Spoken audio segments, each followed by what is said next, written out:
Hello friends, welcome to our channel Meditalk show. Myself doctor Ritam বিশ্বাস।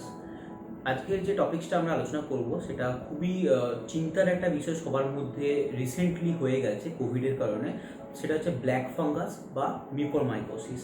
তো mucormycosis actually কী জিনিসটা, মানে কখন হয়ে থাকে, কাদের ক্ষেত্রে চিন্তার কারণ আছে, কাদের ক্ষেত্রে রিস্ক ফ্যাক্টর বেশি আছে, কোন পেশেন্টদের হওয়ার চান্স নেই, কীভাবে হচ্ছে অ্যাকচুয়ালি, আর মিউকরমাইকোসিস জিনিসটা কতটা ভয়ঙ্কর হতে পারে বা কতদিন বাদে কোভিডের দেখা যাচ্ছে। তো এই সব ব্যাপার নিয়ে আমরা ডিটেলসে আলোচনা করব ভিডিওটার মধ্যে। ভিডিওটা শেষ অবধি দেখুন, কোনো কিছু জানার থাকলে কমেন্টে জানান।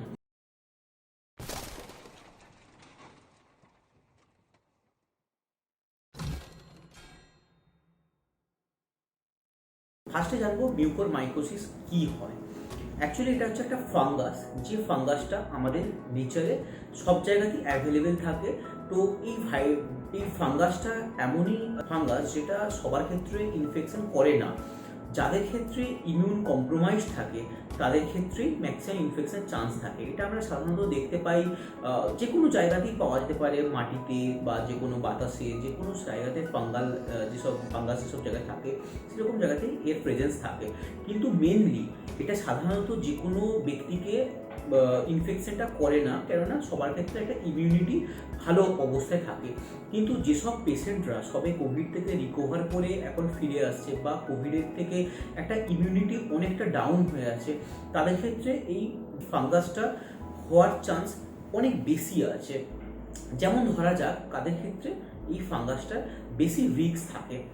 যেসব পেশেন্টরা অ্যাকচুয়ালি ডায়াবেটিক পেশেন্ট, যাদের ক্ষেত্রে সুগার কন্ট্রোলের মধ্যে থাকে না, অথবা যেসব পেশেন্ট একটা আগে ডায়াবেটিসের হিস্ট্রি ছিল, রিসেন্টলি কোভিডের কারণে তাকে ভর্তি হতে ছিল হসপিটালে, তাকে স্টেরয়েড দিয়েছিল।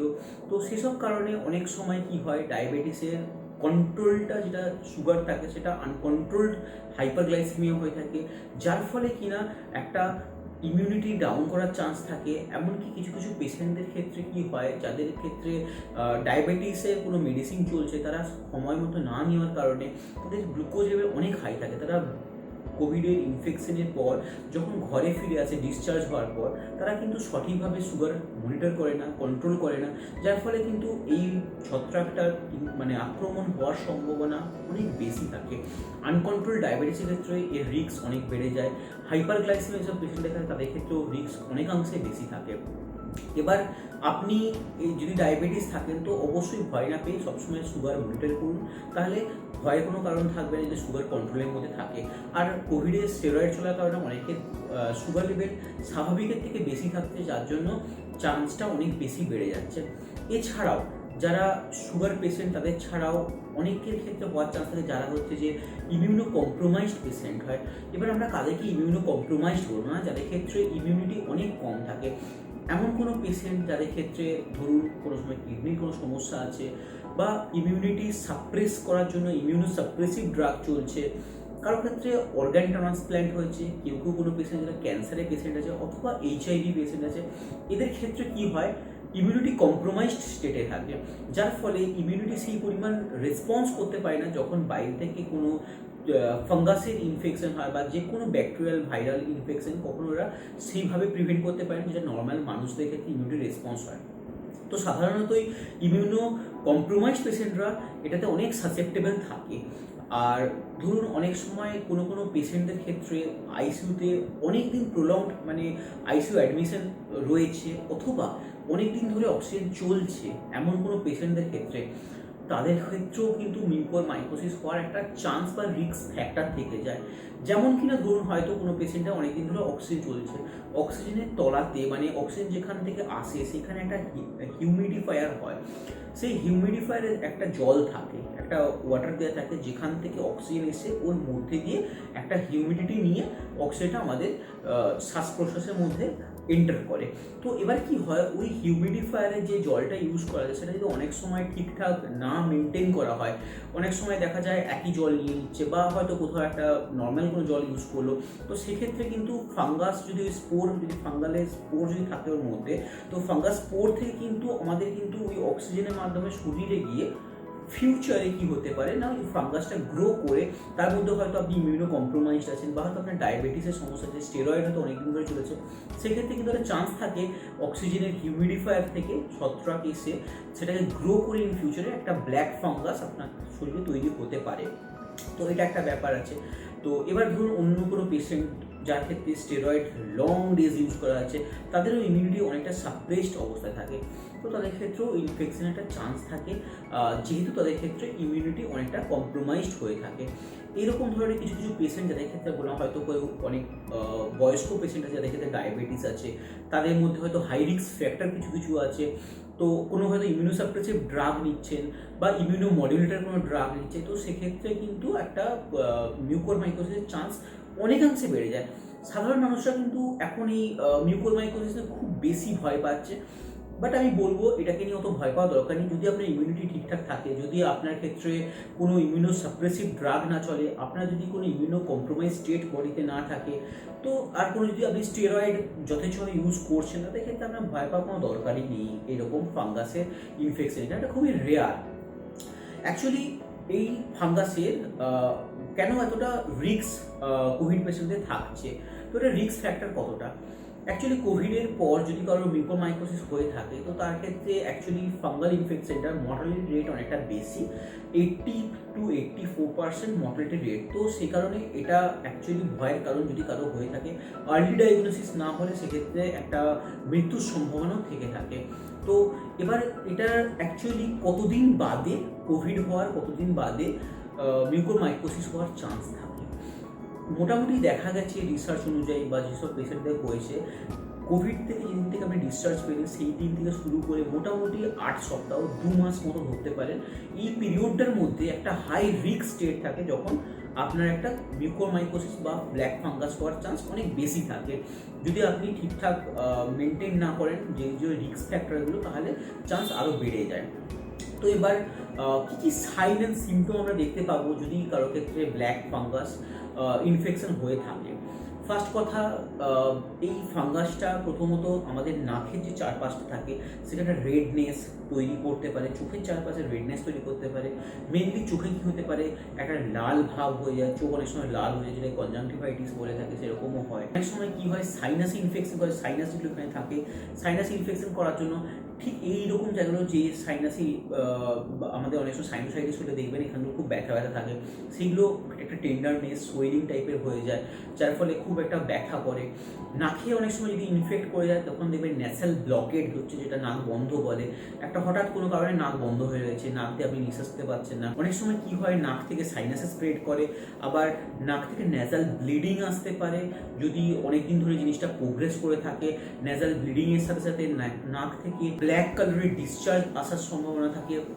অনেক সময় ফাঙ্গাসটা যদি আমাদের আরও সিভিয়ার ইনফেকশন বা আরও যদি ভেতরে যদি ইনফেকশন স্প্রেড করে থাকে, তখন কি হয় না, আমাদের মুখের ভেতরে যে তালু আছে উপরে, যেটা প্যালেট বলা হয়, সেই প্যালেটে যদি কখনো সময় ইনফেকশন করে, দেখবেন একটা আলসারেশন হয়ে গেছে, একটা ব্ল্যাকি স্পট পাওয়া যাচ্ছে। অনেক সময় কি হয়, সেটা আরও স্প্রেড করে আলসার থেকে জিনিসটা ভিতর দিকে বোনের মধ্যে স্প্রেড করে বোনকে ধীরে ধীরে ক্ষইতে থাকে, বোনকে একটা সময় ইরোড করে দেয়, এরকমও হতে পারে।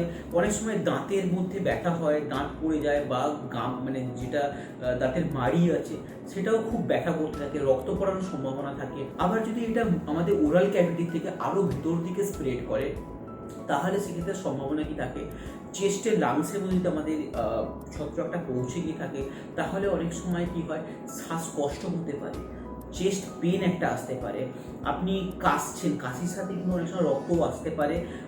আর হয়তো দেখছেন আপনি হাঁটাহাঁটি করছেন, প্রচণ্ড পরিমাণে আপনার রেসপিরেটরি ডিস্ট্রেস অ্যারাইভ করতে পারে। এবার কি হয়, যদি চেস্ট থেকে মানে আমাদের লাংস থেকে যদি আরও ব্লাড স্ট্রিমে ছড়িয়ে যায়, তাহলে মাল্টিপল অর্গ্যান ইনভলভমেন্ট হতে পারে অ্যান্ড মাল্টি অর্গ্যান ফেলিওর অবধিও হতে পারে। তো যেমন ফার্স্টে আমরা জানলাম এই ফাঙ্গাসটার একটা মর্টালিটি রেট অনেক হাই, 80 to 84% আছে। তো যদি কোনো ক্ষেত্রে একটা রিস্ক সাইন এগুলো আছে, যদি কোনো সময় আপনি দেখছেন যে ধরুন হয়তো চোখের পাশে বা নাকের পাশে একটা হালকা রেড টাইপের কোনো অ্যাপিয়ারেন্স আসছে, পোস্ট কোভিড ডিসচার্জের পরে আপনি হয়তো দেখছেন হাই রিস্ক জোনের মধ্যে আছেন, মানে আপনার কিছু কিছু সাসেপ্টেবল ফ্যাক্টর আছে, আপনি হয়তো ইমিউনো কম্প্রোমাইজ বা আপনার হয়তো ডায়াবেটিস হয়তো কন্ট্রোলে নেই, হয়তো স্টেরয়েড অনেক দিন ধরে চলছে, কিছু কিছু রিস্ক ফ্যাক্টর থাকে। সেই রিস্ক ফ্যাক্টর থাকলে অবশ্যই আপনি কনসাস হন। হয়তো দেখবেন কিছু কিছু রিস্ক ফ্যাক্টর, যেমন আমি বলছি নাক বন্ধ হয়ে গেছে কোনো কারণে নিয়ে, হয়তো আপনার দেখছেন নাক বন্ধ বহুদিন ধরে, নাকের মধ্যে কোনো গন্ধ পাচ্ছেন না, নাকের মধ্যে দেখছেন একটা কোনো ডিসচার্জ আসছে, সেক্ষেত্রে আপনি সাবধান হয়ে যান। আপনার কাছাকাছি যদি কোনো ইএনটি সার্জন থাকে ওনার সাথে অবশ্যই কথা বলুন। অনেক সময় কি হয়, সাইনাসে হঠাৎ করে একটা ব্যথা শুরু হলো, ফিভার আসতে শুরু করলো, হঠাৎ করে আপনি দেখছেন ফিভারের সাথে সাথে হেডেক হচ্ছে, একটা বডি পেন আসছে, বা হঠাৎ করে চোখ একটা লাল হয়ে যাচ্ছে, চোখ ফুলে যাচ্ছে, হঠাৎ করে দেখছেন চোখের তলাদিটা রেডিস একটা একটা কালারেশন আসছে, বা কোনো সময় দেখছেন চোখে একটা ঝাপসা ব্লাড হয়ে যাচ্ছে ছবি, ঝাপসা ঝাপসা ছবি মানে কোনো বাইরে দূরের দৃশ্য আপনি ঝাপসা দেখছেন, চোখে মধ্যে খুব পেন করছে, এইরকম যদি কোনো সিমটম হয়ে থাকে তাহলে কিন্তু অবশ্যই বলবো সামনাসামনি আপনার কাছাকাছি যদি আপনার কোনো ইএনটি সার্জন থাকে ওনার সাথে কনসাল্ট করুন। কেন এটা ডায়াগনোসিস যত আর্লি হয় তত তাড়াতাড়ি আমরা এটাকে প্রিভেন্ট করতে পারি। এই ছত্রাকটা এটা আছে মানে ফাঙ্গাসটা, এটাকে ভয় পাওয়ার সবার কোনো কারণই নেই, বিকজ এটা সবার ক্ষেত্রে হয় না। Chances are very rare to the immuno competent person.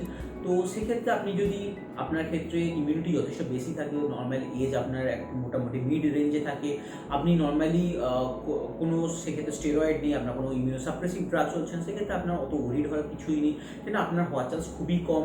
আর যদি কোনো সময় ভাবছেন যদি মিউকোরমাইকোসিসের কোনো চান্স থাকে, অবশ্যই কোনো সময় দেরি করবেন না, সামনাসামনি ডাক্তারের সাথে কনসাল্ট করবেন, ইএনটি কোনো সার্জনের সাথে।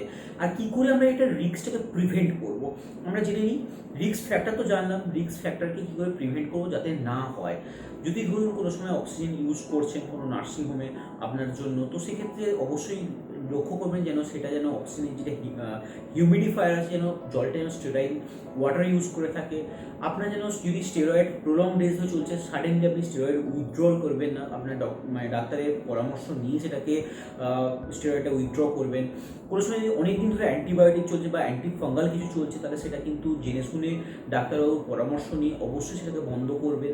আর যদি ইন ফিউচারে কোনো কিছু হয় তাহলে সেটা কিন্তু অবশ্যই মাথায় রাখবেন যে একটা মিউকোরমাইকোসিসের চান্স থাকতে পারে।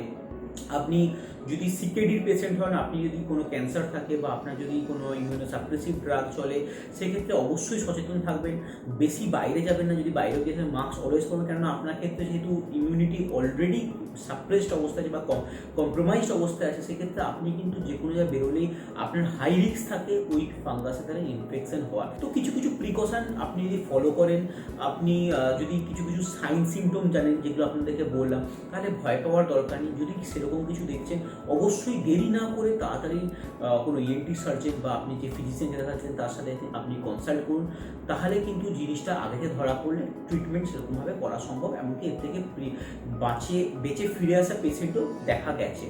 তো আশা করি ভিডিওটার থেকে আপনারা কিছু গুরুত্বপূর্ণ ইনফরমেশন পেলেন, কিছুটা জিনিস আপনারা জানতে পারলেন যেটা সবার মধ্যে একটা ভয় সৃষ্টি করে রেখেছে যে ব্ল্যাক ফাঙ্গাস কী জিনিস হতে পারে। তো যদি ভিডিওটা ইনফরমেটিভ মনে হয় অবশ্যই এটা লাইক করুন, ভিডিওটা শেয়ার করুন আপনাদের বন্ধু বা ফ্যামিলিদের সাথে, যার ক্ষেত্রে বা কেউ যদি আপনাদের রিলেটিভ কেউ হয়ে থাকে যার ক্ষেত্রে কোভিড ইনফেকশন হয়ে যাতে শেয়ার করুন। ভিডিওটা একটা লাইক দিয়ে উৎসাহ বাড়ান, আর কমেন্ট বক্সে জানান যদি আপনাদের কোনো কিছু এইরকম রিলেটেড কোভিডের কিছু জানার থাকে, তাহলে আমি পরবর্তী ভিডিওতে সেই রকম টপিকস নিয়ে আলোচনা করব। আশা করি ভালো থাকবেন, সাবধানে থাকুন, ভয় পাবেন না। দেখা হচ্ছে নেক্সট ভিডিওতে। নমস্কার।